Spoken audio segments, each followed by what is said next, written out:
The chamber was quiet in a way that made Elias more aware of his own breathing. The air carried a faint metallic scent mixed with something warm and old, like stone that had absorbed centuries of sunlight. The floor beneath his boots was smooth and dark, reflecting the pale glow of floating lights that drifted without sound above the gathered figures. Elias stood straight, hands at his sides, just as he had been trained. He reminded himself that this was only a diplomatic meeting. A tense one, yes, but not dangerous. That was what the briefing officers had said. The Keller Dominion valued ritual, patience, and words over force. Still, as he stood before the alien queen herself, Elias could not stop the unease pressing into his chest. The queen sat upon a throne grown from living crystal, its surface shifting slowly, as if breathing.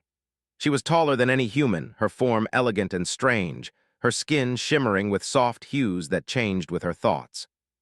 Her eyes, large and dark, held a depth that made Elias feel very small, like a child standing at the edge of an endless ocean. Around them stood members of the court, Keller nobles, advisors, and observers. They watched Elias with open curiosity, some with mild interest, others with clear doubt. To them, humans were new, fragile, and noisy, a young species that had only recently learned how to step beyond its home star. Elias had spent years preparing for moments like this. He had studied alien customs, languages, and histories. He had practiced speaking slowly, clearly, and without strong emotion. He had learned how to stand, how to bow, how to show respect without submission. What he had not prepared for was the sudden sharp pain in his side. It came without warning, a quick sting beneath his uniform. Elias inhaled sharply before he could stop himself. The movement pulled at the fabric of his sleeve, and he felt warmth spread just below his ribs. The queen noticed immediately. Her eyes narrowed, and the shifting colors of her skin stilled. A low murmur rippled through the court. Elias looked down. The fabric of his uniform had torn slightly against a sharp edge of his equipment during the long walk into the chamber. Beneath it, a thin line of red had appeared. It was not serious, barely more than a scratch, but it had reopened an old scar he had carried for as long as he could remember. "I apologize," Elias said quickly, keeping his voice calm. "It is nothing." The queen rose from her throne. The movement alone silenced the entire chamber. She descended the steps slowly, each step careful and deliberate. The lights above shifted their positions, following her like silent attendants. Elias felt every eye in the room fix on him. He wanted to step back. Training told him not to move. When the queen reached him, she raised one long, delicate hand. Her fingers did not touch him yet. She simply hovered there, inches from his side, her gaze locked onto the exposed skin. The scar was thin and pale, crossing his ribs at a slight angle. It was older than memory, older than stories told by his parents. He had asked about it once as a child, but no one could explain where it came from. Over time, he had stopped asking. The queen's breath caught. It was a small sound, but in the silence of the chamber it echoed like thunder. She traced the scar gently, her touch light and warm. Elias froze, unsure whether he was allowed to react. The contact sent a strange sensation through him, not pain, not fear, but something like recognition, though he did not know why. Her voice, when she spoke, was soft, almost reverent. "After all these years," she whispered, "I have finally found you." The words were not meant for the court. They were meant for him alone. Elias swallowed. "Your Majesty," he said carefully, "I believe there is a misunderstanding." The queen did not answer at once. She straightened slowly, her hand withdrawing as if she had touched something fragile. Her eyes remained fixed on Elias' face, studying him with an intensity that made his skin prickle. "You do not know," she said at last. It was not a question. Elias shook his head. "I'm afraid I don't." The queen turned away from him and returned to her throne. As she sat, the colors of her skin shifted rapidly, cycling through deep blues and soft golds. The court erupted into whispered conversation, the sound like wind passing through leaves. "Silence," the queen said. The whispers died instantly. She looked down at Elias again, and now there was something else in her gaze, not curiosity, not doubt, respect. "Human," she said, her voice carrying easily through the chamber, "you stand in a place where history is remembered not in words but in blood and bone." Elias felt his pulse quicken. "I stand here as a representative of my people," he replied. "Nothing more." The queen's lips curved slightly. "That is where you are wrong." She gestured to one of her attendants, who stepped forward holding a thin, translucent device. The queen took it and placed it upon the armrest of her throne. Long before your species learned to write, she continued, long before we shaped our first cities among the stars, there were those who walked between worlds. Elias listened, unsure where this was going. They were called many names, the queen said. Caretakers, architects. Witnesses, they were not rulers. They did not command. They observed, guided, and protected. The device glowed faintly, projecting symbols into the air. They were unfamiliar, yet something about them felt strangely close, like a half-remembered dream. They disappeared, the queen said, or so we believed. Elias felt a strange tightness in his chest. What does this have to do with me? The queen looked at him again, and her voice softened. Everything. She rose once more, but this time she did not approach him. Instead, she addressed the entire court. The human delegation is not to be restrained, she declared. They are not to be questioned under pressure nor dismissed as insignificant. A ripple of shock moved through the gathered nobles. They are to be protected, she added.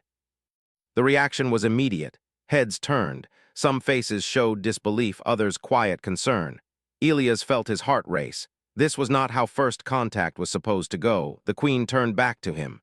You will remain here, she said, until understanding replaces ignorance. Elias nodded slowly. If it helps avoid conflict, he said, choosing his words carefully, we will cooperate. The queen studied him for a long moment. You already have, she said. Later, Elias was escorted to a chamber reserved for honored guests. The walls were smooth and softly lit, the air carefully balanced to match human needs. It was a kindness that did not go unnoticed. He sat alone on a low seat, his thoughts racing. The scar on his side tingled faintly, as if reacting to something unseen. He pressed his fingers against it, frowning. It had never done that before. He thought of the queen's words, after all these years. Years of what? A soft chime sounded at the entrance. One of the queen's advisors entered, her posture formal but not hostile. You are not in danger, she said, speaking fluent Terran standard. But you are important. I don't feel important, Elias replied honestly. She tilted her head. Few who are truly important ever do. When she left, Elias lay back and stared at the ceiling. Patterns of light moved slowly above him, forming shapes that reminded him of stars. For the first time in his life, Elias wondered if his past, his very body, held answers he had never known to ask.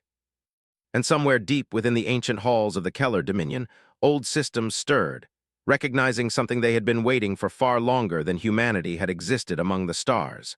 The guest chamber was quiet, too quiet, and the soft, moving lights on the ceiling kept pulling his thoughts in circles. Every time he closed his eyes, he heard the queen's whisper again, felt the gentle trace of her fingers on his scar, and saw the way the entire court had changed in a single breath. He sat up and looked down at his side. The cut had already stopped bleeding. It was barely visible now, just a thin red line beside the old pale scar. Yet the scar itself still felt warm, like it had been touched by sunlight after a long winter. He tried to make sense of it in the simplest way. The queen had recognized the mark.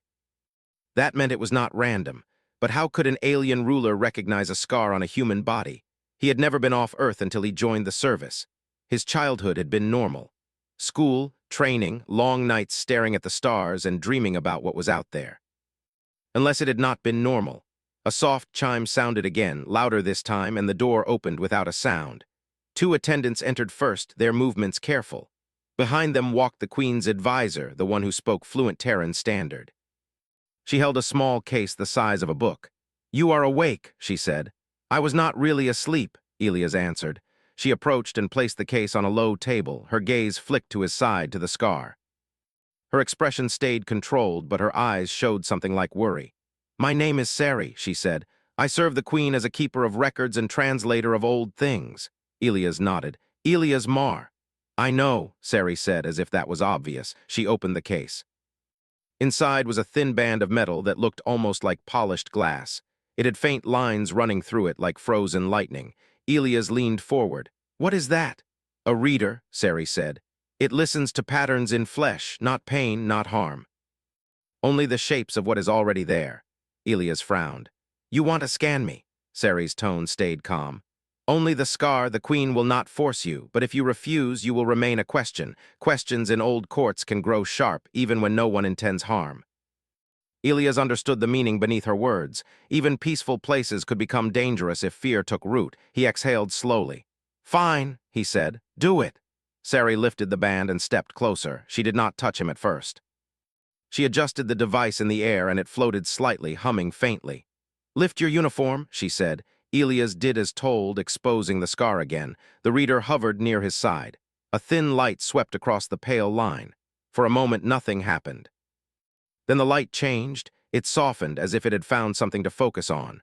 The hum became steadier, almost like a quiet musical note. The reader's lines lit up in a slow pattern that matched the movement of Elias' breathing. Sari's face tightened. What? Elias asked. She did not answer. She reached into the case and pulled out a small shard of clear crystal. She held it up and it glowed with faint symbols. The symbols floated between them, turning slowly like a tiny galaxy. Elias felt a strange pull in his stomach.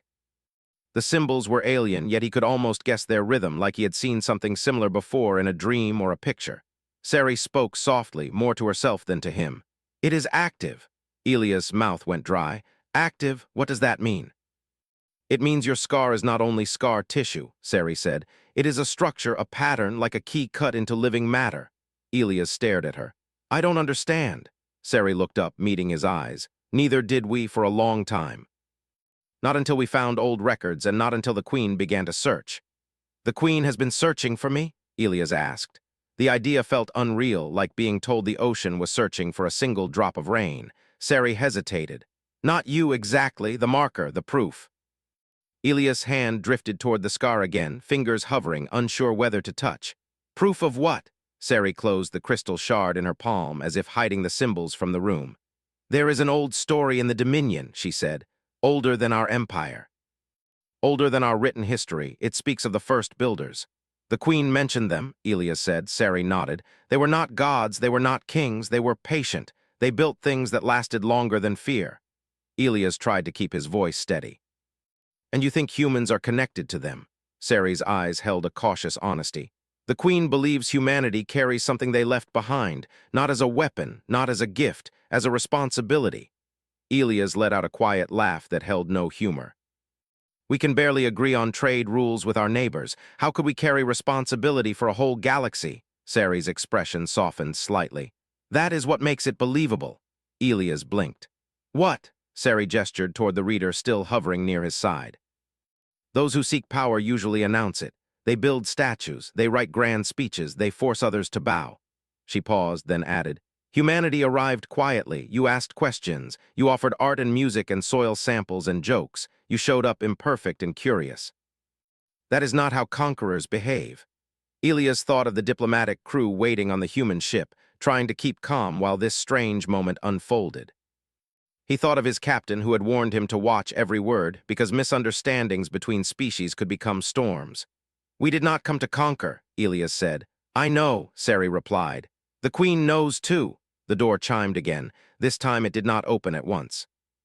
Instead, there was a pause as if someone was waiting for permission. Sari straightened. The Queen is coming, she said. Elias felt his pulse jump. He quickly lowered his uniform, then stood. The door opened. The alien Queen entered alone. In the bright guest chamber, her presence felt even larger than before. Her colors were calmer now, deep and steady, like the sea at night. She moved slowly toward Elias, not with the heavy authority of a ruler, but with something closer to cautious hope. Sari stepped back and bowed low. Elias bowed too, careful and respectful. The Queen's gaze went immediately to the reader device and then to Sari. She spoke in her own language first, a flowing sound like water over stones. Sari responded quickly, voice low. Then the Queen turned to Elias and spoke in Terran Standard, her pronunciation careful but clear. You agreed to be seen, she said. Elias swallowed. I agreed to be scanned, yes. The Queen gave a small nod as if acknowledging courage. Your species is young among stars. But you are not empty. Elias forced himself to ask the question that had been clawing at his mind. What is this scar? The Queen approached, stopping at a respectful distance. It is a signature, she said, a reminder placed where it would not be lost. Placed by who? Elias asked, though part of him already feared the answer. The Queen's eyes darkened. By those who became a myth. Elias shook his head. I don't believe in myths. The Queen's mouth curved slightly, not mocking, but almost sad. Neither did they. Yet time makes myths from truth when memory is weak. She raised one hand and the air beside her shimmered. A projection appeared, larger than the symbols Sari had shown him. It formed a slow-moving image of star systems connected by faint lines. Some lines were bright and stable, others were dim, cracked, flickering like dying lights. "The Dominion has lasted," the Queen said. "Not because we were wise, but because we were lucky. We found ancient supports in space. Old machines that steadied suns, guided planets, calmed radiation storms." Elias stared at the map. "You used builder technology." "Yes," the Queen said simply, "and so did many empires. Few admitted it, fewer understood it." The map shifted, zooming in on a region of space that looked like a dark bruise between stars. Even as an image, it made Elias uneasy. The lines there were broken, the systems unstable. "That region grows," the Queen said, "slowly, quietly, like rotten wood." Elias frowned. "What is it?" "We call it the drift," she said. "It is not a creature, it is not an army. It is a change in the fabric of our roots, our energy, our stability. Things that once held firm loosen." Elias' mind searched for familiar words. "Like decay," the Queen nodded. "Yes. Decay, entropy, some call it fate." Elias looked back at the brighter parts of the map. "And the builders stopped it before?" "They slowed it," the Queen said. "They built systems that resisted it. They left ways to repair it." The Queen's gaze sharpened. "But repairs require a key." Elias felt the skin on his arms rise. "And you think my scar is that key?" The Queen's colors shifted, a flicker of gold beneath the deep blues. "Not you alone," she said, "but you are proof that the key exists." Elias stared at her. "Why me?" "I'm just one officer." The Queen's voice became softer. "You are the one who bled in my court." Elias opened his mouth, then closed it. He had no answer to that. Sari stepped forward slightly, careful not to interrupt, and spoke to the Queen in their language. The Queen listened, then looked back at Elias. "The reader confirmed," she said. "The marker is awake." Elias' throat tightened. "Awake means what, exactly?" The Queen walked to the table and studied the reader device as if it were an old friend. "It means you are close enough to the old systems that they can sense you, and now you can sense them." Elias frowned. "I can sense them?" He had not noticed anything except the warmth at his scar, but as he focused, he realized there was another feeling beneath it. A faint pressure like a distant song too low to hear but strong enough to vibrate in the bones. It was subtle but real. The Queen watched his face carefully. "You feel it," she said. Elias did not like how certain she sounded. "Yes," he admitted. "A little." The Queen nodded once, satisfied. "Then we proceed." Elias stepped back half a pace without thinking. "Proceed with what?" The Queen's gaze held his. "With truth," she said, "and with choice." Choice sounded better than command. Elias steadied himself. "Okay. What do you want from me?" The Queen looked at Sari, then back at Elias. "I want you to witness something," she said, "and then I want you to decide what kind of species you truly are." Elias blinked. "My species?" The Queen's voice was calm, but her words carried weight. "Many empires have reached the stars, most quickly decide they deserve them. They build borders, they punish those who cross, they call it order." Her colors shifted slightly. "The builders did not do that. They built bridges, not cages." Elias heard his instructor's voice from training, telling him to avoid emotional statements, but he could not stop himself now. "We want bridges too," he said. "We came here for alliance, for trade, for peace." The Queen held his gaze. "Then show me." The next hours moved like a dream. Elias was guided through halls that seemed carved out of time itself. The Dominion Palace was not only beautiful, it was layered. There were newer sections with clean lines and modern lights, and older sections where the walls shimmered with embedded mineral patterns, like the building had grown rather than been built. As they walked, Elias noticed that the warmth in his scar grew stronger whenever they passed certain doors. Not all doors, only a few. It was like his body reacted to something hidden behind them. Sari noticed his discomfort. "It is responding," she said quietly. "Can it stop?" Elias asked. Sari's eyes held sympathy. "It is not trying to hurt you," she said. "It is trying to guide you." That did not make Elias feel much better. They reached a sealed gateway guarded by silent attendants. The door was smooth and dark with no visible handle. It seemed to swallow light rather than reflect it. The Queen stopped before it. Her attendants stepped back. Sari moved to Elias' side as if to steady him. Elias' scar pulsed once, warm and clear. The door responded. A thin line of light appeared across its surface, widening into a seam. Without sound, the gateway opened. Elias stared. His mouth went dry again. "It opened for me?" The Queen looked at him. For the marker, she corrected, not unkindly. Inside was a narrow passage that sloped down. The air was cooler there, carrying a crisp, clean smell like high mountains. Small lights awakened along the walls as they entered, one after another, as if the passage had been asleep and was now blinking awake. Elias walked slowly, feeling as though he had stepped into someone else's memory. At the end of the passage was a chamber unlike anything he had seen. It was round and vast, with a floor of pale stone and walls that curved upward into darkness. In the center stood a tall structure shaped like a slender column, covered in lines and symbols that shifted in faint waves. Elias stopped at the edge of the chamber, unable to move for a moment. The warmth in his scar became a steady heat, not painful but intense. The column responded. A soft tone filled the room, low, steady, and gentle. It was not a siren. It sounded more like an instrument played by someone patient and careful. Symbols appeared in the air around the column, forming rings that floated and turned. Some symbols were the same ones Elias had seen earlier. Others were new, more complex. Sari whispered almost to herself, "It recognizes you?" Elias took a step closer. The tone changed slightly, shifting into a pattern. Elias did not understand it, but his body reacted.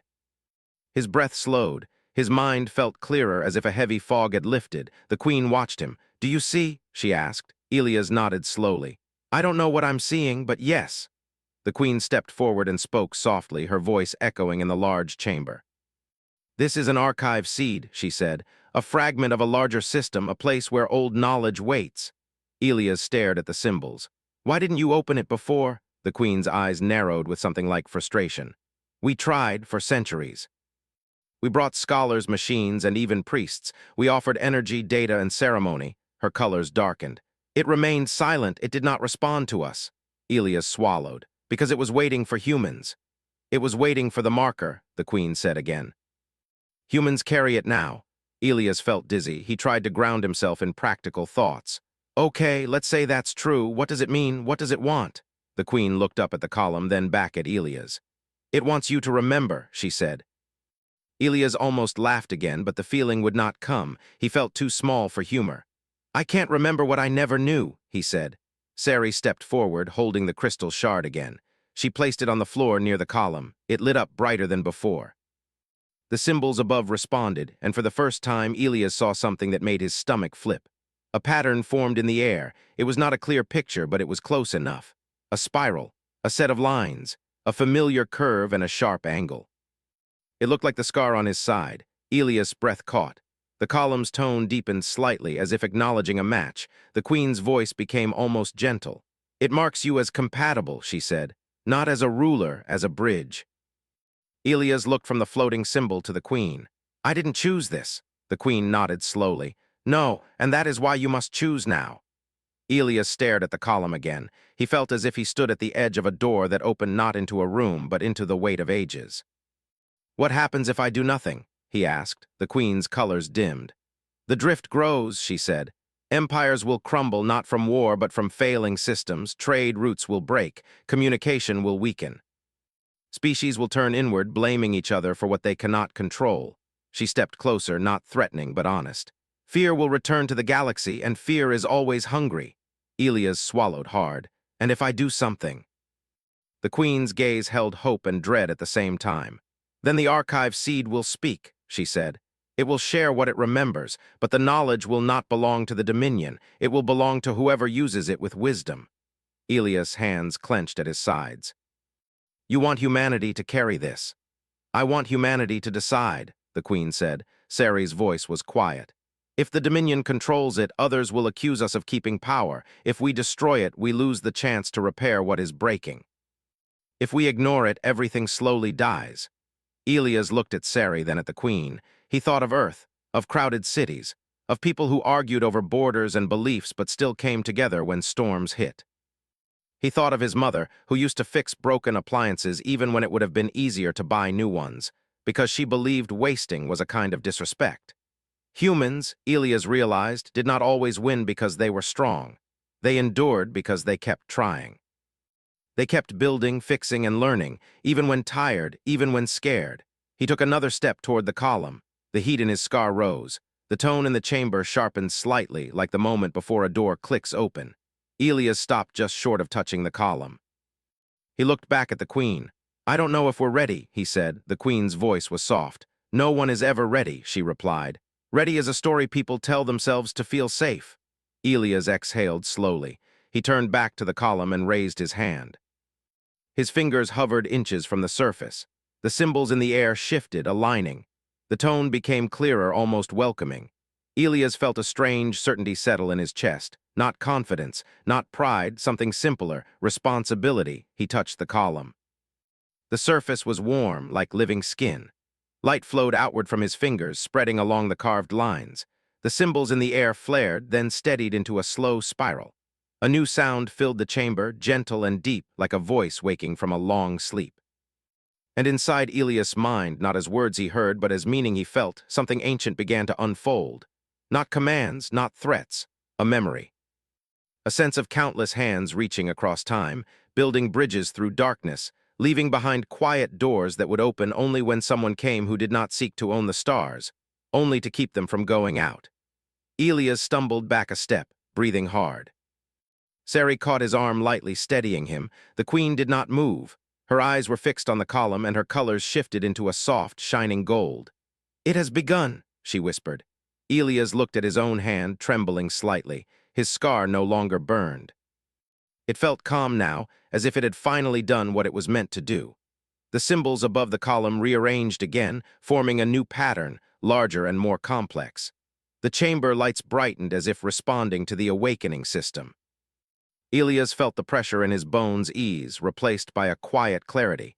He did not understand what was happening, but he knew one thing with absolute certainty. This was not about him being special. This was about humanity being needed. And as the ancient system fully awakened, Elias realized that the next steps would not be simple. Knowledge could unite or divide. Hope could inspire or frighten. And the galaxy, full of old empires and fragile alliances, would react to this awakening in ways no one could fully control. The queen turned her gaze back to Elias, her voice calm but serious. "Now," she said, "the stars will listen." Elias swallowed, heart pounding. He had come to negotiate trade and peace.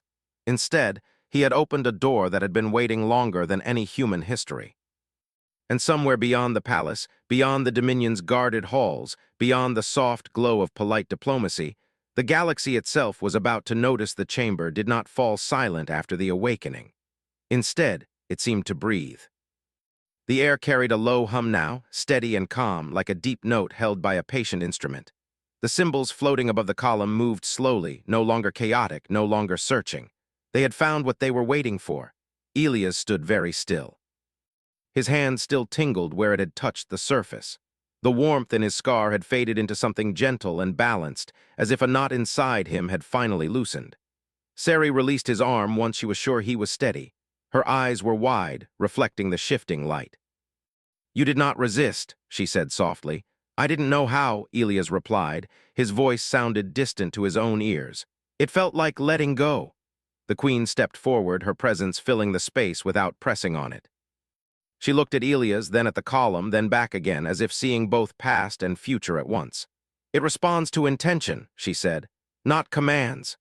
As if to confirm her words, the tone in the chamber changed slightly, adjusting to the rhythm of Elias' breathing. When he exhaled, it softened. When he inhaled, it deepened. Elias noticed it and frowned. "It's reacting to me." "Yes," the queen said, "but not only you." She gestured gently. Sari stepped closer to the column, holding the crystal shard again. The symbols shifted but did not flare. They remained calm, accepting her presence without fully responding. "The system recognizes proximity," the queen continued, "but it requires resonance." Elias searched for the right word. "Compatibility," the queen inclined her head. "Yes." Elias felt a strange mix of pressure and humility. "So what now?" The queen did not answer right away. Instead, she raised her hand and spoke a single word in her own language. The sound echoed through the chamber and carried beyond it, like a signal sent through stone and metal. Moments later, the floor beneath the column shimmered. A faint circle of light appeared, expanding outward until it formed a wide ring around them. Elias took an instinctive step back. "What is that?" "A projection boundary," Sari said quickly. "It will not harm you." The light rose slowly, forming a translucent wall that curved upward, enclosing the center of the chamber. Within it, the symbols began to rearrange again, forming new shapes. Lines connected. Patterns layered over one another. Then images appeared. Not sharp pictures, but impressions. A sense of movement, of building, of careful hands shaping structures that were not cities but systems. Elias felt it rather than saw it. Countless minds working together across vast distances, not competing, not dominating, but coordinating. "They are showing you what they were," the Queen said quietly. Elias focused. The impressions sharpened slightly. He sensed beings moving between stars without ships as humans understood them, using corridors of energy that folded space gently rather than tearing through it. He sensed stars being stabilized, not forced, but guided into balance. "They didn't fight entropy," Elias murmured. "They worked around it." The Queen's eyes glowed softly. "They accepted that decay exists. They chose to slow it, not deny it." The images shifted. Elias felt a change in tone, a heaviness, systems straining, builders pausing, observing, adjusting. He sensed something else too, an awareness that their time was limited. "They knew they wouldn't last," Elias said. "Yes," the Queen replied, "and so they planned for absence." The projection showed fragments now, seeds placed carefully in different regions of space, not everywhere. Only where life showed a certain pattern, adaptability, cooperation under pressure, creativity born from scarcity. Elias' heart began to pound. They were looking for successors. The Queen's voice was calm, but there was emotion beneath it. Not successors, stewards. The images shifted again. This time, Elias saw something closer to home. A small planet, blue and white, primitive life. Early humans huddled together, learning fire, sharing food, telling stories. Elias felt his breath catch. "Earth," Sari whispered, "they watched your species from the beginning." The images did not show interference. No great machines descending. No sudden leaps in technology. Instead, Elias felt small nudges, slight changes, a pattern here, a resilience there, humans surviving ice, drought, storms, losing knowledge, then rebuilding it. "They didn't give us answers," Elias said slowly. "They gave us endurance." The Queen nodded. "They believed endurance was more important than power." The projection faded gently, leaving the symbols hovering once more. Elias felt emotionally drained, as if he had lived several lifetimes in minutes. He leaned forward slightly, hands on his knees, breathing steadily. "This is too much for one person," he said honestly. The Queen did not disagree. "That is why you will not decide alone." Elias looked up sharply. "What do you mean?" The Queen turned and gestured toward the chamber entrance. The light boundary dimmed slightly but did not vanish. The door opened. Members of the Keller High Council entered slowly, their expressions carefully controlled. Behind them came several figures Elias recognized immediately, humans. His captain, 2 science officers, a cultural analyst. They stopped short when they saw the column, the symbols, and Elias standing at the center of it all. "Lieutenant Marr," the captain said, voice steady but eyes wide. "Report." Elias straightened, relief washing through him at the sound of a familiar voice. "Captain," he said. It's complicated." The Queen addressed them before the captain could speak again. Her Terran standard was precise, respectful.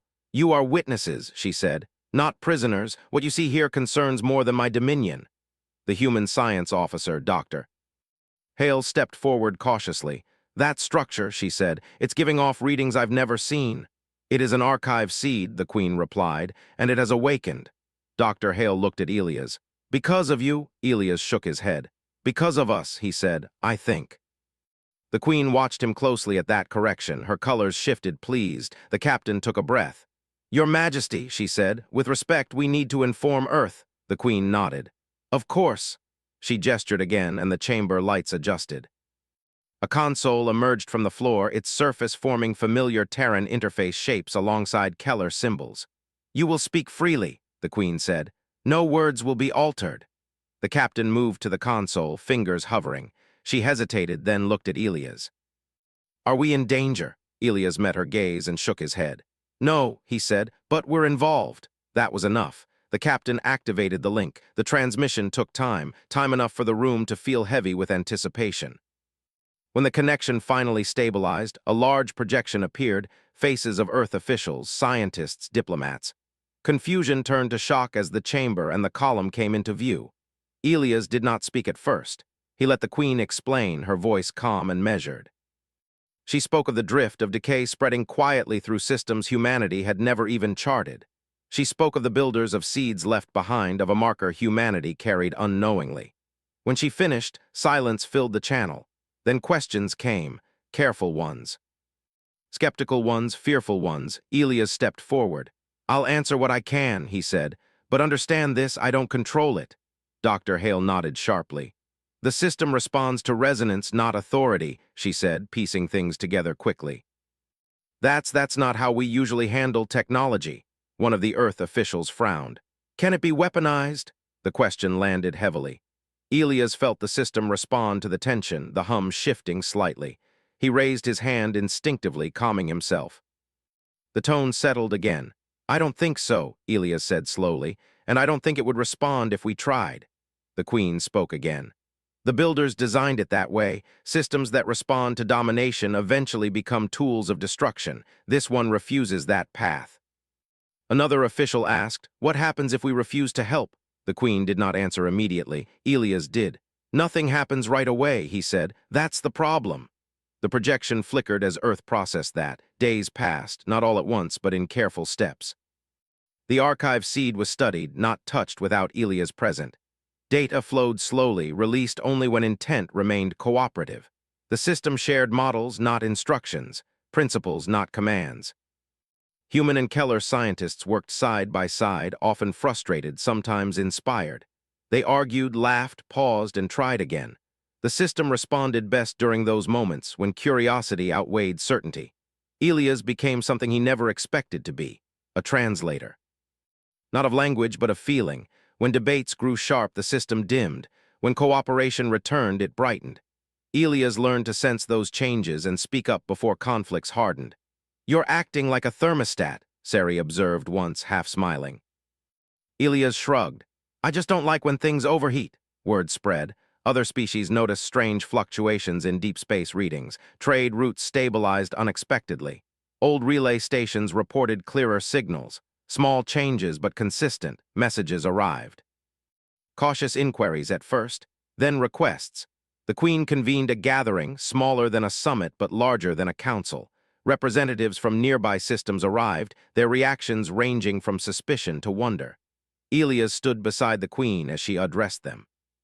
"This is not a throne of power," she said, gesturing toward the archive seed. "It is a mirror, it reflects what you bring to it."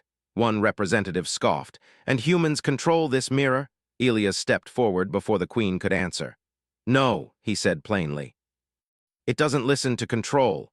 The representative studied him. "Then why does it listen to you?" Elias thought for a moment. "Because I don't tell it what I want," he said. "I ask what's needed."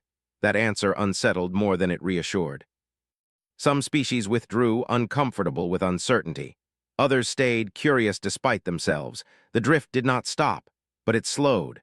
In one system, a failing star stabilized just enough to prevent evacuation. In another, a collapsing trade network found new routes suggested by models the archive seed shared indirectly. Always indirectly, always requiring understanding. Earth debated endlessly. Some feared humanity was being placed above others.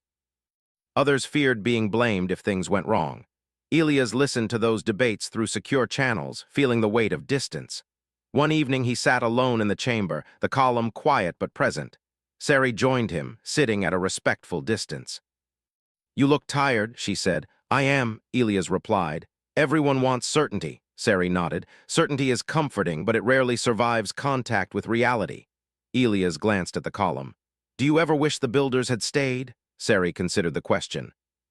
"Sometimes," she said, "but then we would never have learned how much we rely on each other." The Queen entered quietly, her presence softer than before. "You are changing," she said to Elias. He frowned. "Is that a bad thing?" "No," she replied. "It is necessary." She looked at the column. "The archive is preparing to share more."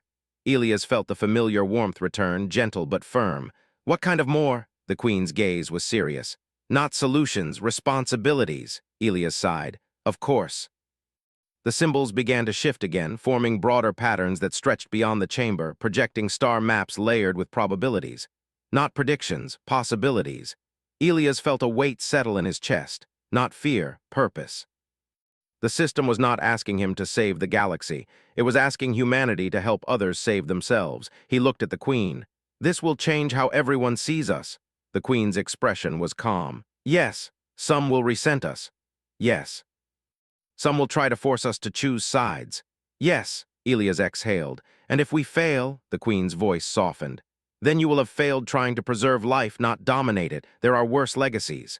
Elias closed his eyes briefly, then opened them again. Then we keep going, he said, slowly together. The column's hum deepened, warm and steady, as if agreeing. Beyond the palace, across the stars, the quiet shift continued. Not dramatic, not loud, but real.